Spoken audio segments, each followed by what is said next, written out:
의사들도 제일 무서워하는 암이 췌장암이라고 말할 수 있을 정도로 췌장암이 정말 최악의 암이라고 제가 꼽을 수 있겠는데요. 압도적으로 낮은 생존율이 보고되고 있는 거죠. 빨리 발견이 안 돼서 치명적인 암이라고 알려져 있는 것 같습니다. 전형적인 증상이 없기 때문에 되게 늦게 진단이 된다. 하지만 췌장암 환자분들이 공통적으로 겪는 중요한 전조 증상이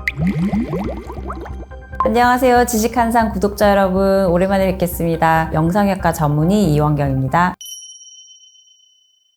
췌장암 같은 경우가 진행성일 경우가 너무 많은 거죠. 보통 3기에서 4기가 대다수가 넘을 정도고 1기에 발견하신 분들은 이제 1%에 불과할 정도로 너무 극소수거든요. 사망률도 굉장히 높은 거로 되어 있어서 이 말은 췌장암이 다른 암을 통틀어서 압도적으로 낮은 생존율을 보이고 있어서 보통 이제 10에서 15% 5년 생존율이 보고되고 있는 거죠. 발병률 자체가 드물지만 한번 이제 발병을 하면 거의 이제 사형 선고나 다름없는 암으로 알려져 있기 때문에 치명적인 암이라고 알려져 있는 것 같습니다. 돌아가신 친할아버지께서 췌장암을 투병하다가 돌아가셨거든요. 그때 당시에 췌장암이란 것에 대해서 직접적으로 경험을 했고 운동도 꾸준히 잘 하시고 하시던 분이었는데도 불구하고 안타깝게 빨리 발견이 안 돼서 복통으로 응급실에 가셔서 뒤늦게 발견해서 되게 안타까웠던 거거든요. 돌아가신 할아버지를 진단을 발견해 줬던 의사 선생님이 영상의학과였고 그로 인해서 영상의학과에 큰 관심을 가지게 된 계기가 됐었던 것 같아요. 췌장암은 이제 흔하게 위험 요소가 정해져 있긴 해요. 흡연자, 그 다음에 만성 알코올 중독자에 가까울 정도로 자주 음주를 하시는 분, 그리고 만성 췌장염에 걸리셨던 병력이 좀 있으신 분들, 또는 유전력이 되게 있으신 분들, 이런 걸로 이제 이루어지는데 이제 혈액형은 근거 없는 것 같고요. 이제 대부분 이제 50대 배 나온 아저씨들이 위험인자라고 보시면 쉽게 이해를 하실 것 같습니다.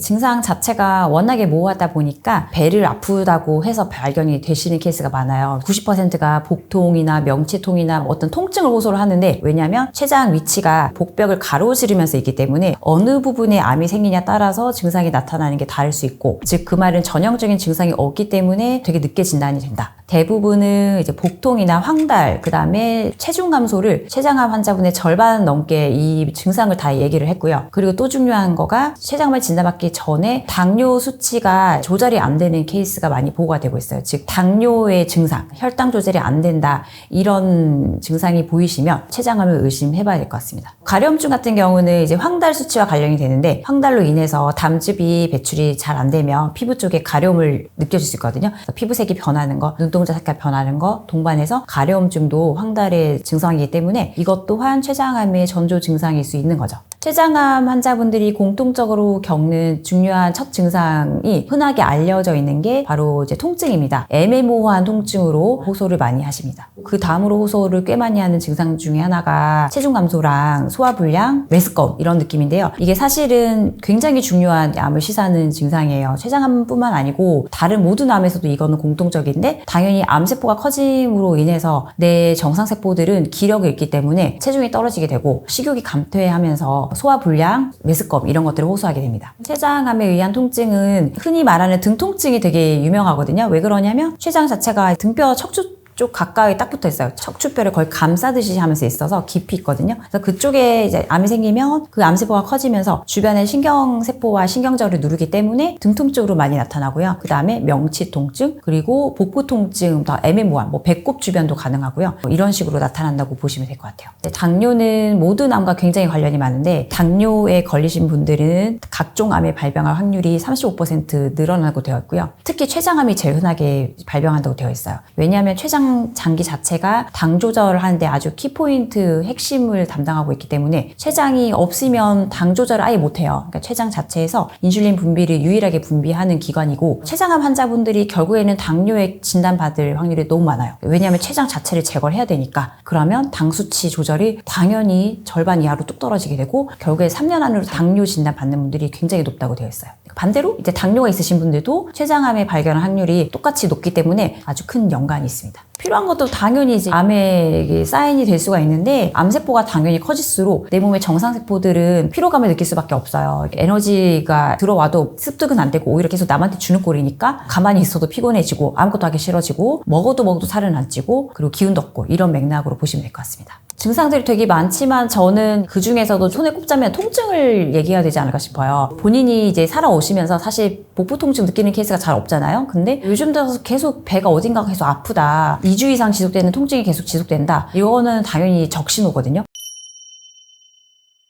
근데 이제 원래는 이제 췌장이란 자체가 장기가 뱃속에 되게 깊이 있으니까 초음파로 잘 보기 힘들다 이런 인식이 되게 많더라고요. 실제로 저한테 진료받으러 오시는 분들도 췌장이 안 보이는데 보일 수 있을까요? 이렇게 많이 물어보시는데 다 보이거든요. 안 보이는 사람 잘 없어요. 췌장은 어느 정도 다 보이기 때문에 초음파가 제일 가성비 좋은 검사라고 보시면 될 것 같고, 다만 방금 말씀드렸다시피 이거는 검사자에 굉장히 의존하는 검사다 보니까 영상의학과 전문의 선생님한테 꼭 받으시는 걸 추천드리고요. 그 다음에 그거 외에도 췌장암 같은 경우에 정확하게 병변을 보는 거는 CT입니다. 조형 증강을 넣은 CT인데 이런 케이스는 솔직히 이제 초음파를 먼저 했을 때 암이 의심되는 경우에 시행하는 거라서 첫 번째로 바로 시행하기는 조금 부담감이 있는 검사긴 하세요. 왜냐하면 조형제도 들어가고 방사선의 위에도 있기 때문에 매년 주구장창 찍기는 좀 힘드실 수 있습니다. 첫 번째로 할 거는 초음파고 그 다음에 필요하시는 이제 복부 CT 혹은 췌장 MRI가 또 있는데 MRI도 굉장히 좋은 검사긴 하지만 췌장이 정말 샅샅이 보이는데 그럼에도 불구하고 이건 접근성이 되게 낮은 검사입니다. 큰 병원 외에는 찍을 수 있는 병원 자체가 잘 없기 때문에 힘드실 수 있습니다. 또 그거 외에 이 초음파 내시경도 마찬가지고 의심이 되는 소견에 한해서 자세히 보는 거예요. 근데 이 초음파 내시경은 아주 국소적인 부분을 자세히 보는 거라서 전체적인 췌장 자체를 파악하기에는 살짝 한계가 있을 수 있고 이것 역시 검사자에 의존하는 검사다 보니까 주의를 좀 기울여야 될 필요가 있는 검사라고 봅니다. 내가 만약에 가족력도 있고 췌장암에 걸릴 위험 인자를 다 갖고 계신 분이다. 그러면 건강검진을 받으실 때 복부 CT를 추가해서 받으시면 되고 혹은 초음파는 위험 요소가 없더라도 그냥 하시는 게 좋아요. 일단 안전한 검사이기 때문에 남녀노소 불문하고 다 하시면 좋을 것 같고 플러스 내가 위험 요소가 있으시면 복부 CT를 찍어보시면 좋을 것 같습니다. 초음파는 이제 방사선의 위해도 없고 안전하기 때문에 어린 나이 때부터 당연히 다 가능하고 20대부터 누구나 하실 수 있어요. 가족력이 있을 경우에는 40세부터 복부 CT를 찍어보시면 좋을 것 같고 직계가족이나 유전력이나 이게 좀 심하게 있으신 분들은 심지어 20대도 복부 CT를 한 번쯤 찍는 거는 전혀 문제가 되지는 않습니다. 췌장암에 걸리고 싶지 않다면 살찌는 칼로리가 높은 음식을 피하셔야 돼요. 췌장은 지방에 되게 약한 장기거든요. 왜냐하면 지방을 소화할 때는 또 췌장에 힘이 없으면 지방 소화가 힘들어요. 기름진 음식을 많이 먹으면 그날은 췌장이 죽어나는 날인 거예요. 그래서 이 췌장을 자꾸 고생시키면 돌연변이가 태어나는 것이고 그게 결국에는 췌장 암세포로 발전하기 때문에 가능한 한 췌장의 로딩을 줄여주는 방향으로 가는 음식을 드셔야 되고 그게 바로 저지방 음식 그리고 또 하나가 당 성분이 높은 것도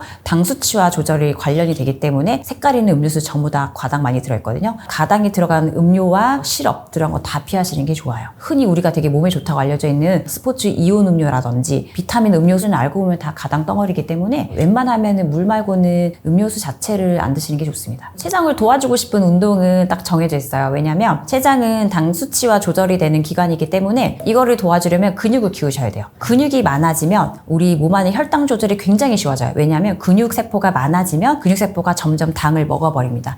유산소 운동은 당연히 하시면 좋겠지만 그거는 칼로리 소모 측면에서 되게 좋고요. 플러스 그 다음에 근력 운동을 많이 하시면 췌장을 함께 튼튼하게 만들어주는 거라고 보시면 좋을 것 같아요. 저는 매일 러닝을 하고요. 유산소 운동과 플러스 근육까지 하체가 되게 튼튼해지고 있어요. 뛰다 보면은 체력이 좋아지는 것도 느껴지고 운동 효과를 실감을 하고 있는데 운동 플러스 그 다음에 제가 방금 언급드렸던 것들 웬만하면 혼자 실천하려고 하고 있거든요. 고지방 식품을 피하고 그 다음에 음료수 일절 안 마시고 사소한 것들인데 그냥 중요한 식습관이에요. 그래서 이런 것들을 하고 있습니다. 오늘은 제가 췌장암에 간략하게 말씀을 드렸어요. 대부분 아는 내용일 수도 있겠습니다. 하지만 그만큼 중요하기 때문에 다시 한번 반복하는 거고요. 일단 무엇보다도 췌장을 지키기 위해서 운동과 함께 건강한 식습관 그리고 마지막으로 정기검진을 통해서 걱정 없는 생활 만들어 나가시면 좋을 것 같습니다.